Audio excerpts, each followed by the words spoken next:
Hi friends, நான் உங்கள் சீனி பேசுகிறேன். ஏசு கிறிஸ்துவின் இனிய நாமத்தில் உங்களுக்கு என்னுடைய அன்பின் வாழ்த்துக்களை தெரிவித்துக் கொள்கிறேன். எல்லோரும் எப்படி இருக்கீங்க? ஹாப்பியாக இருக்கீங்களா? ஓகே, நம்ம சேனலை சப்ஸ்கிரைப் பண்ணுங்கள், பெல் பட்டனை கிளிக் பண்ணிக்கோங்க. ஸோ வாங்க, இன்றைய வேத வசனம் என்னவென்று நம்ம பார்ப்போம், சிந்திக்கலாம். ஸோ மத்தேயு சுவிசேஷக புத்தகம் 28வது அதிகாரம் 20வது வசனத்தில், உலகத்தின் முடிவு பரியந்தம் சகல நாட்களிலும் நான் உங்களுடனே கூட இருக்கிறேன் என்றார். I am with you always, even unto the end of the world. So ஆண்டவர் இன்னைக்கு நம்மளை பார்த்து சொல்கிற நல்ல வார்த்தை என்ன தெரியுங்களா? ஒரு ஆசீர்வாதமான வார்த்தை. இந்த உலகத்தில் நிறைய பேர் சொல்லுவாங்க, கடைசி வரம் கூட நான் இருப்பேன் அப்படின்னு வாக்கு கொடுக்குற அத்தனை பேருக்கும் ஃப்யூச்சர் என்னன்றது கடவுளுக்கு மட்டும்தான் தெரியுமே தவிர வேறு யாருக்குமே தெரியாது. இந்த செகண்ட், இந்த நொடி, இன்றைக்கி நான் பேசிட்டு இருக்கிறேன், நாளைக்கு நான் பேசணும்னா அப்படின்றது ஆண்டவரும் அந்த முடிவை வச்சிருக்கிறார். சரிங்களா? ஸோ நம்ம கூட கடைசி வரை யாருனாலுமே ட்ராவல் பண்ண முடியாது. யாராவது ஒரு விதத்தில் ஒருத்தர் என்ன பண்ணுவாங்க, கூட வர முடியாத சூழ்நிலை வரும். அதனால் நம்ம அஷூரன்ஸ் பண்ண முடியாது. சரிங்களா? ஸோ அப்படிப்பட்ட சூழ்நிலையில் நீங்கள் கவலைப்பட தேவையே இல்லை. நீங்கள் தனிமையில் இருந்தாலும் சரி, யாருமே இல்லாத ஒரு சூழ்நிலையில் இருந்தாலும் சரி, நீங்கள் எங்கே போனாலும் உங்கள் கூடவே நம்முடைய தேவன் இருக்கின்றார். ஸோ அதனால் நீங்கள் யாருமே நமக்கு இல்லையே, நான் அனாதை, எனக்கு யாரும் இல்லை, எனக்கு ஆதரவு இல்லை, அது இல்லை, அப்படி புலம்புறவங்களுக்கு ஒரு நற்செய்தி, ஆண்டவர் உங்களோடு கூட தாங்க இருக்காங்க, உங்களோடு தாங்க இருக்கிறார் ஆண்டவர். ஸோ எனக்கு யாருமே இல்லைன்னு எத்தனையோ பேர் ஃபீல் பண்ணுறீங்களா? எனக்கு சப்போர்ட்டுக்கு யாரும் இல்லை, எனக்கு உதவிக்கு யாரும் இல்லை, என்னை யாருமே புரிஞ்சிக்க மாட்டாங்க.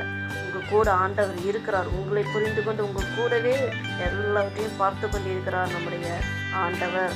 ஸோ அவர் உலகத்தின் முடிவு பரியந்த சகல நாட்களிலும் நான் உங்களுடனே கூட இருக்கிறேன்னு சொல்கிறார். அம்மா அப்பா கூட இருக்காங்களா தெரியாது, கூட பிறந்தவங்க கூட இருக்காங்களா தெரியாது, ஹஸ்பண்ட் நம்ம கூட வருவாங்களா தெரியாது, ஒய்ஃபு கூட வருவாங்களா தெரியாது, நம்ம பெற்ற பிள்ளைங்க நம்ம கூட கடைசி வரை இருப்பாங்களா நமக்கு தெரியாது. ஆனால் ஒன்று நிச்சயம், நம்மளுடைய தேவன் கடைசி வரைக்கும் நம்ம கூடயே இருந்து நமக்கு எல்லா விதத்துலேயும் அவர் உறுதுணையாக இருந்து நம்மளுடைய ஆபத்துக்கள் எல்லாம் என்ன பண்ணுவார், சரி செய்து நம்மை பாதுகாப்பாக வழி நடத்தி நம்மளை கண்காணித்து கொண்டே இருப்பார். இந்த சிசிடிவி கூட ஒரு நாள் என்ன ஆயிரும், கண்டிப்பாக அதனுடைய வேலையை சரியாக செய்யாது.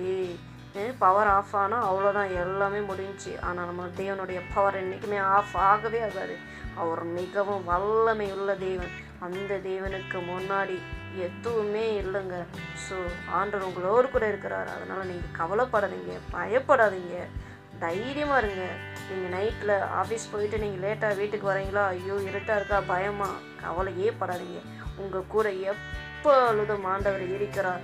அந்த ஆபத்து நேரத்தில் கூட ஆண்டவனால் உங்களை காப்பாற்ற முடியும். உங்களுடைய ஒன்றே ஒன்று உங்ககிட்ட நான் வேண்டிக்கிறது என்ன தெரியுங்களா?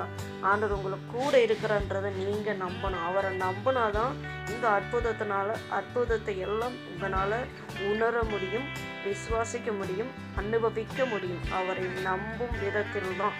ஸோ 100% ஆண்டவரை நம்புங்க, உங்களுடைய இயேசுவை நம்புங்க. அவர் உங்களை எல்லா விதத்துலையும் காப்பாற்றுவார். இந்த ஷியூரிட்டி நமக்கு இருக்குது. நமக்கு ஆண்டவர் கொடுத்த மிகப்பெரிய ஒரு சொத்து என்ன தெரியுங்க, ஆண்டவர் நம்மளோடு கூட இருக்கிறாருங்க. ஸோ கவலைப்படாதீங்க, ஆண்டவர் உங்களை எல்லா விதத்துலையும் ஆசீர்வதிப்பார். ஸோ இந்த வார்த்தை உங்களுக்கு பிரயோஜனமாக இருக்குன்னு நினைக்கிறேன். ஸோ நீங்கள் ஆண்டோடைய ஆசீர்வாதத்தை பெற்று சந்தோஷமாக இருங்க. ஸோ நன்றி. உங்களிடம் விடைபெறுவது உங்கள் சீனி. இயேசு உங்களை இந்த வார்த்தை மூலமாக, இந்த வசனத்தின் மூலமாக ஆசீர்வதிக்கும். இது வரைக்கும் நம்ம சேனல் நீங்கள் சப்ஸ்கிரைப் பண்ணணும், பண்ணிக்கோங்க. நன்றி.